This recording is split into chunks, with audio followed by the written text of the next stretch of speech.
The theme of today being Factory of the Future, I'd like to talk about an innovative generic design concept or methodology which PM Group have developed and which may be useful in developing the Factory of the Future. Just a brief introduction and background about myself. A degree in agricultural and food engineering, followed by a master's in project management, followed by some time with one of the food manufacturers, and then working with PM Group in the food sector ever since. Background on PM Group, founded in 1973 in Ireland, subsequently expanded to now being 18 offices across the world. We are world leaders in food engineering, and that's not just us saying it, that's independently by the Engineering News Record, who has us as number 2 in the world for the second year running this year and top 5 over the past 5 years. Of our revenue, 75% comes from the life sciences, food, pharmaceutical and medical technologies.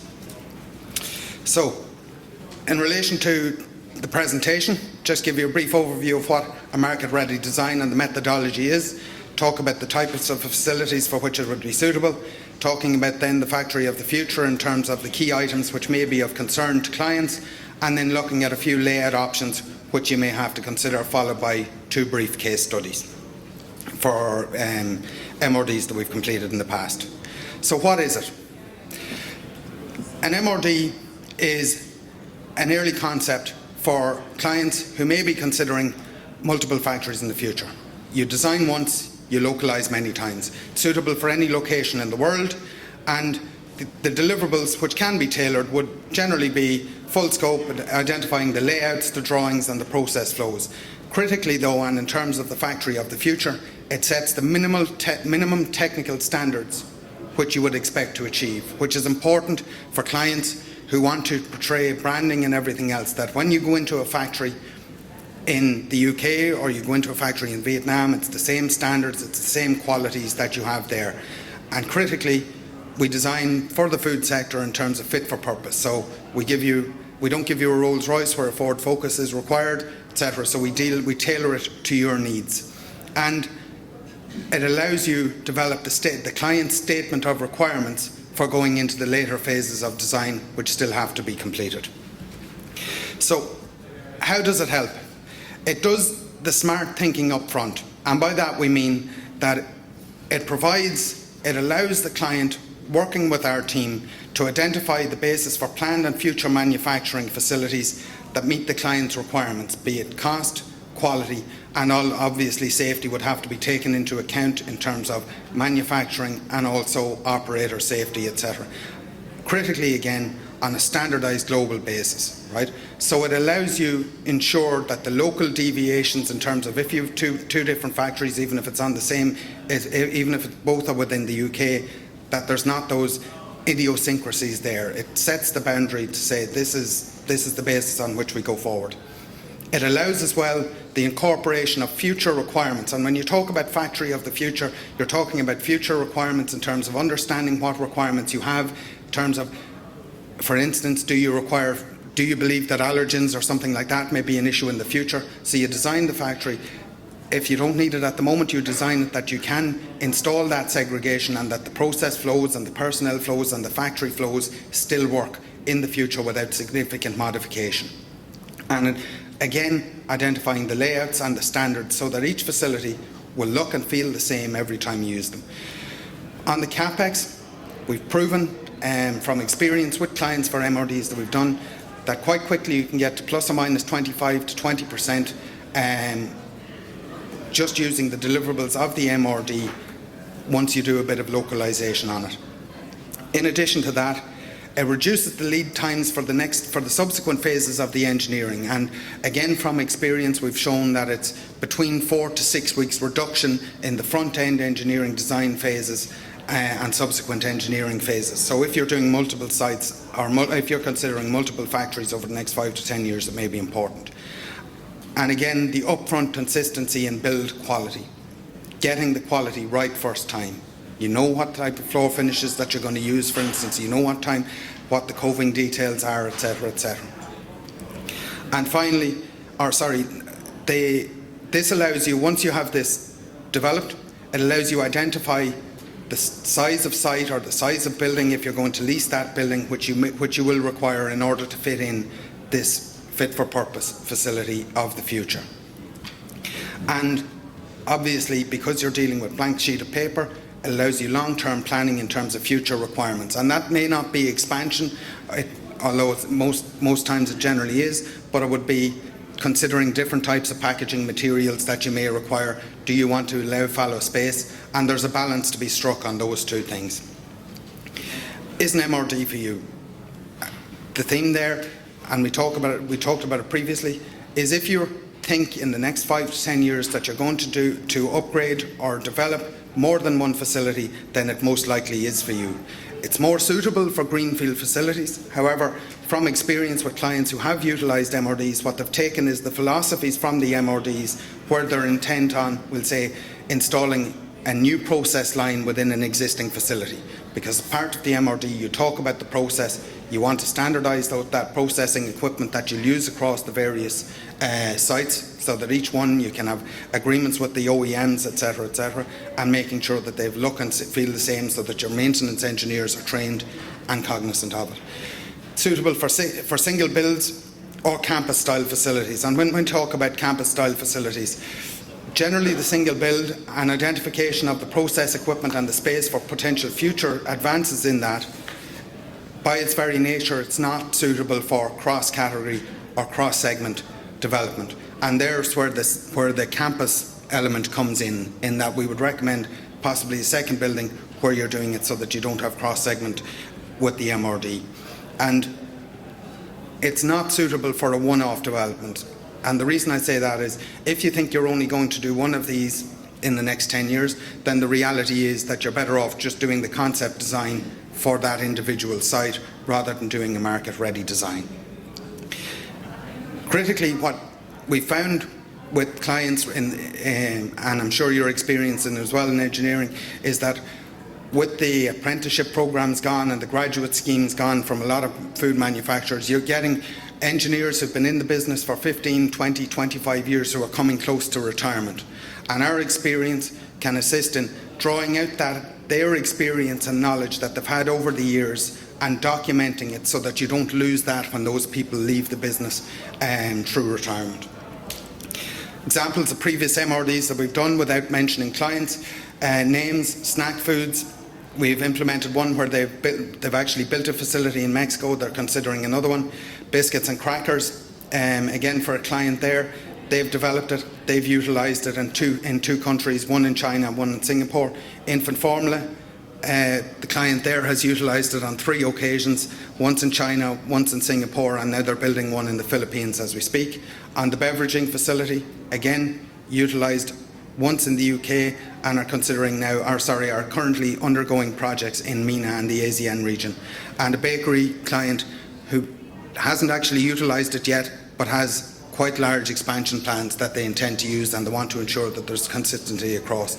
And convenience foods, they have a client there who see a massive expansion in one of their products. They're building a facility as we speak in Canada. They're considering one in Brazil. And in this instance, what they've actually utilised is the philosophies that we developed as part of the MRD to install a new process line here in the UK. So what are the possible deliverables that you get as part of a market-ready design? Get a report, obviously, which is fine, but you get GMP. And this, critically, is, I suppose, the main intellectual property of it. So with your MRD, you'll get a layout identifying the various rooms and everything else that you have, and you'll get a room list and a matrix. That will define the room finishes, the lux levels, drainage, HVAC, utility requirements, etc., floor falls, everything else like that. And again, it's driving for consistency. What does your factory of the future want to look like? What does it feel like? Everything else in terms of segregation of areas, in terms of high care areas, medium care areas, and no care areas or lower care areas. On the structure, because at this stage you're going for capital expenditure approval, you will have the structural concept, and that will have to be localised to the various region that you're doing it. Unless, of course, you're considering all of them in the UK, in which case you can develop that design further, or in whichever country you're doing it. 3D model of the building exterior, pretty picture for sales pitch in terms of getting that capital expenditure approval from the board or whatever else in terms of your approval process. On the process is king. At the end of the day, these facilities are made to manufacture product. As part of that, and we touch upon it later on, but the process flow diagram and the preliminary train layout, which identifies where your zoning needs to be, and capitalising, I suppose, balancing that need for lean with the need for the GMP care zones where product may be exposed, etc., will be developed as part of the MRD. On the site then, you talk about the site infrastructure, what are the requirements in terms of the utilities, etc. Localisation considerations where you're considering multiple countries, and also site selection and a guideline in terms of you now have a layout, you know the aspect ratio that you require for the site, you know the size that site needs to be, and a few other guidelines that you can put in terms of whether when considering sites or when looking for sites for this future development. Excuse me. And then on green, the sustainability concept, which is a big driver at the moment in terms of energy efficiency, making the place friendly for employees to try and retain employees, which is a big thing at the moment, and then the LEED scorecard. And what you can do with that is you can, at a minimum, you can say this facility with the MRD is going to achieve a minimum of X LEED points, which means that on the localisation, if you have a target within your business to say, I want LEED Gold, you know that during the localisation and the subsequent design stages, you need to find Y points to achieve that target. And then lean value stream mapping of all the process material, personnel flows and everything else that goes along with it. For an MRD to be useful in the longer term to a client, because I said this is over 5-10 year process, for it to be relevant, you do need to ensure that you feed back into it. And there are two types of feedback. One is localization to a country, in which case we'll say if you're building in Canada, you have to consider snow loadings and everything else. That type of information should be captured and attached as an appendix to the main document. It shouldn't update the main document for the simple reason that if you're building in a different country, for instance in the UK, you may not need to consider that snow loading and therefore it doesn't apply. However, the second type, and it's very important, as you're completing your project, so as you're going through into procurement and construction and everything else, you should update the specifications for the process equipment, because you've identified the process specifications earlier on, but then as you go through detailed design and as it's delivered to site, there may be tweaks and changes. But to ensure consistency on the next site that you do, and to ensure that you don't have to go through that same process and waste that money again, you capture that and you update it into the MRD document and you reissue it as a live document.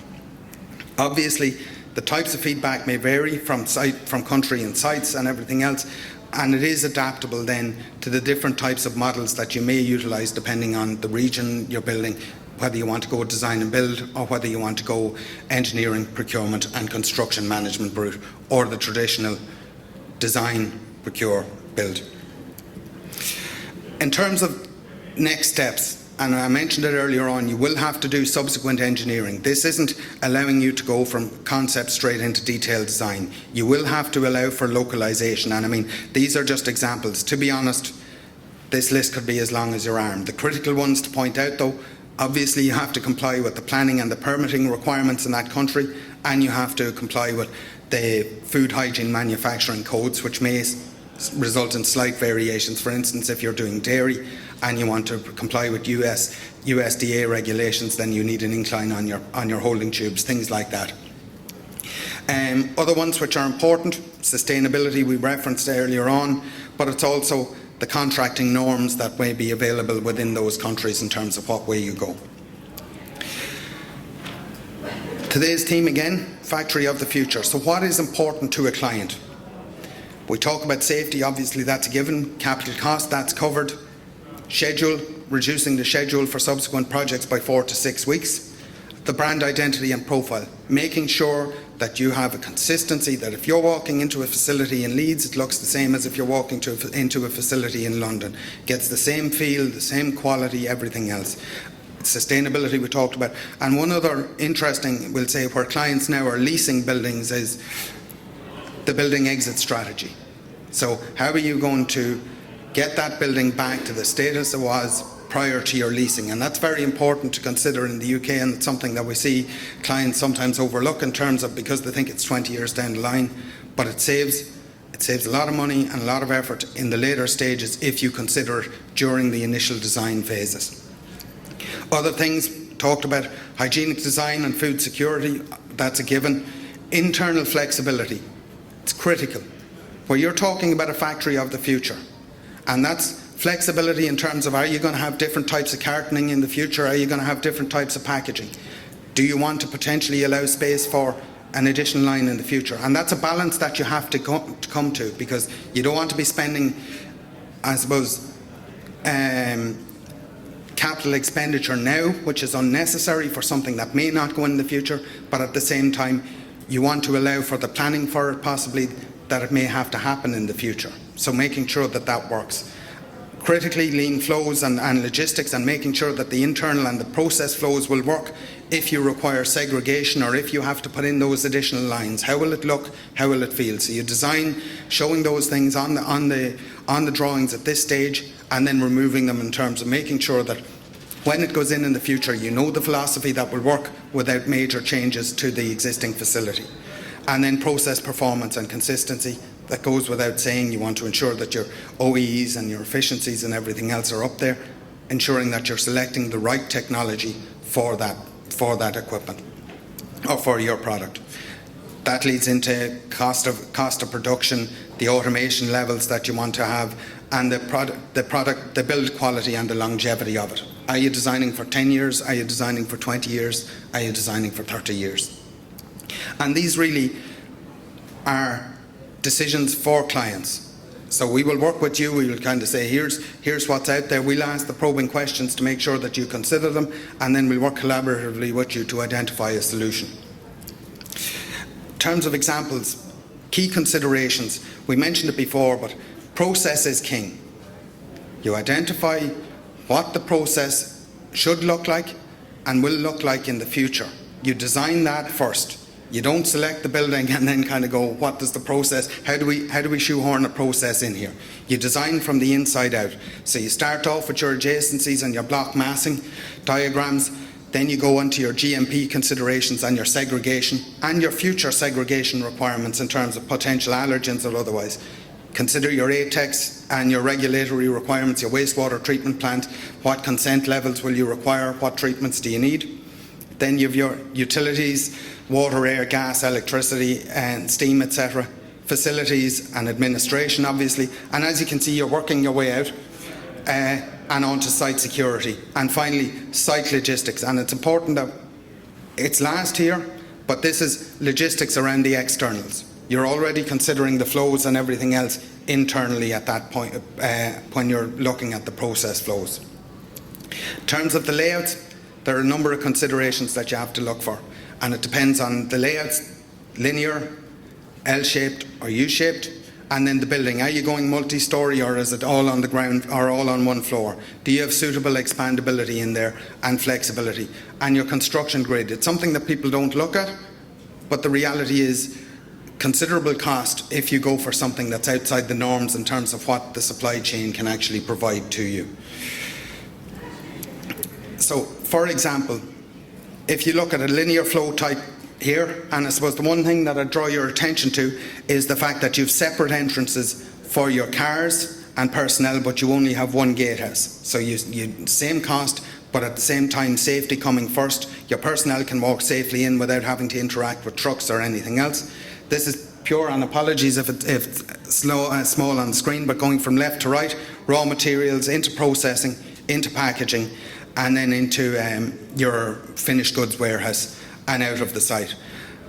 Note here is that the utility building is on the left-hand side. Whilst it would be cheaper to put it down, we'll say to the north as you look at the building, the reality is that that's the future expansion area. So you don't want to build any monuments where you're going to expand in the future. And if you look at it, phase 1, phase 2, and the expansion on the utilities and also on the offices down at the front, and then phase 3. Another example, then if we move on, is an L-shaped, and this is where the aspect ratio, you feel that it's, you require tighter sites in terms of you won't be able to achieve the site sizes that you when you're developing it. L-shaped, again, similar concepts, which are raw materials, your process, your packaging, and then coming down to your finished goods warehouse. And then subsequent phasing, you can move on to phase 2 there, where you're expanding all of the process, expanding your warehouse, and then finally phase 3. And on that, for instance, a client that we're working with at the moment is just finishing phase 3 for a pet food, for a pet care, or for a pet food manufacturing facility at the moment. And then U-shaped, and this is where you really feel that the aspect ratios are just too long. It's very tight. It's not ideal for expansion, and I'll come to that in a second. But again, you've got your raw materials coming in, your process, your packaging, and your finished goods warehouse coming out. And in terms of your expandability, what you're doing is you're mirroring. And when I say it's not ideal, it means that your processing is coming in at the very top, or your raw materials are coming in now at 2 locations, processing, and then packaging and warehouse all in the one area, combined going out. How do we develop an MRD? It's critical with clients. The more you put in, the more you get out. And the biggest challenge for clients is getting the right people in the room who are focused, who know the process, know the requirements of the future, and are focused on that delivery. The second thing is how to remain flexible. So you want your design, again, to be able to react to market conditions and consumer demands which are coming in the future.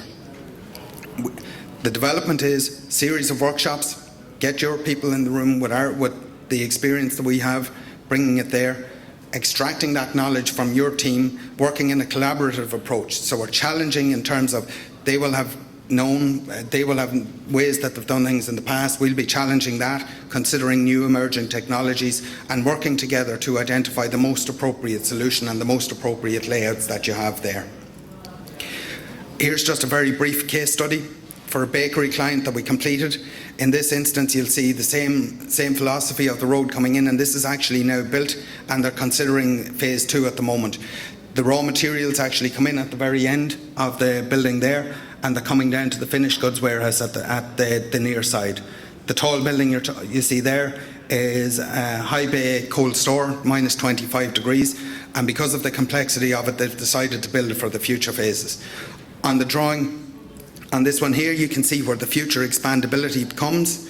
And the other novel thing about it is that the utility buildings, to make sure that you weren't building a monument where you would like to expand, is actually at the front of the building, and where a bit more money was spent to bring it up to the same standard in terms of facade and everything else as the rest of the building, that you're promoting that image of your product and your company to people that are there coming in. Here's another example, linear flow, and this is an example of learnings from the MRD. That is 600 metres from start to finish, and that was built in Mexico, and the learnings from it was that they couldn't find sites within the US to facilitate it, so we subsequently updated it to review it to show it being an L shape in the future, to bring it back into a more an aspect ratio for which they felt that they could receive sites for future facilities.